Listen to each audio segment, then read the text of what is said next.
ஆண்டவராகிய இயேசு கிறிஸ்துவின் நாமம் மகிமைப்படுவதாக. இன்றைய சூழ்நிலையில் நாம் அனைவருமே வெவ்வேறு விதமான கட்டுகளில் அகப்பட்டு கொண்டிருக்கிறோம். சில கட்டுக்கள் மனிதர்களால் உண்டாகும், சில கட்டுக்கள் நம் நெருங்கிய உறவினர்களால் உண்டாகும், நண்பர்களால் கூட உண்டாகும், இல்லை நமக்கு தெரியாத அந்தகார விஷயங்களிலிருந்து கூட உண்டாகும். எவை நம்மை மேற்கொள்கிறது என்பதை நம்மால் கண்டுகொள்ள இயலாது. கண்டுகொள்ளாத நம் கண்ணுக்கு தெரியாத பல இக்கட்டுகளில் நாம் மாட்டிக்கொண்டு தவிக்கிறோம் பல நேரங்களில்.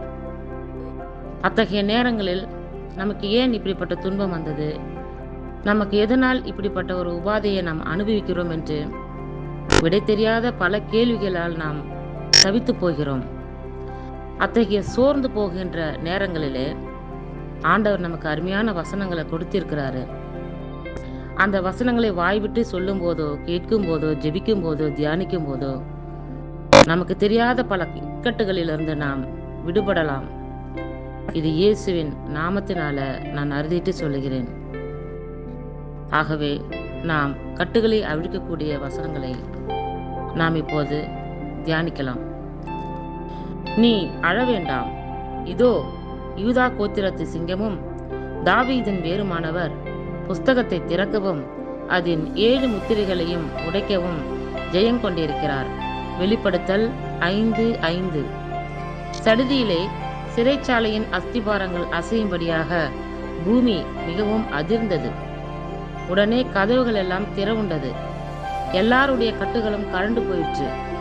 அப்போஸ்தலர் 16:26.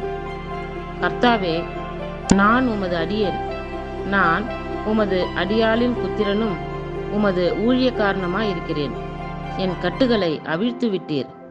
சங்கீதம் 116:16.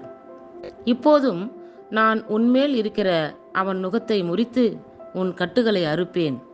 நாகும் 1:13. நான் அவன் நுகத்தை உன் கழுத்தின் மேல் இராதபடிக்கு உடைத்து உன் கட்டுகளை அறுப்பேன் என்று சேனைகளின் கர்த்தர் சொல்லுகிறார். எரேமியா 30:8. பூர்வ காலம் துவக்கி நான் உன் நுகத்தடியை முறித்து உன் கட்டுகளை அறுத்தேன்.